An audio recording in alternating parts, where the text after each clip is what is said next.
Hi, this is Module 30 of Engineering Vibrations 1, an Introduction to Single Degree of Freedom System. Today we're going to look at the transient response of a single degree of freedom system undergoing free vibration, and now we're going to look at overdamped conditions. Last module we finished up on underdamped systems. And so here was the differential equation of motion for a simple single degree of freedom system with damping. And we solved for the roots by putting in the assumed solution, and we came up with several cases of damping. We came up with a critical damping ratio, and today we're going to look at the overdamped solution. We've already done the undamped, we've done the underdamped, and today is the overdamped, where zeta, the damping factor or the damping ratio, is greater than 1. And so, again, here's the differential equation of motion. I substitute in the assumed solution. I come up with the roots of the characteristic equation. And this time I'm going to rewrite the roots again by putting in C over 2m equals zeta omega. And this is the omega natural. And this is the result that we come up with.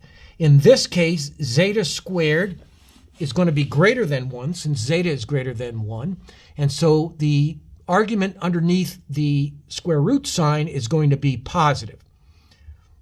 And so this is going to yield two negative real roots because minus zeta omega natural is greater than the plus or minus where we have zeta squared minus 1, square root of that's going to be less than zeta times omega natural. So you're going to have two negative roots, one larger than the other.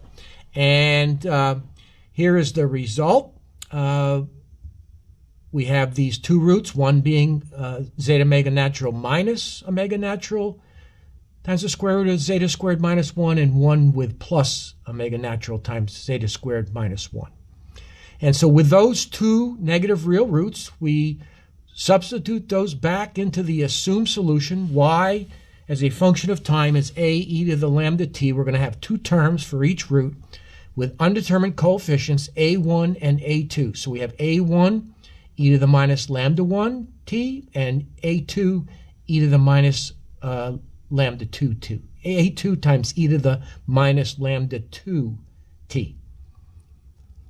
And that's decaying exponentials, no oscillation. So here is a graph. I've used certain parameters for omega natural and zeta. Well, zeta in these two cases, I've made the parameters of the system, the m, c, and the k, such that zeta ends up being 1.5 and 4.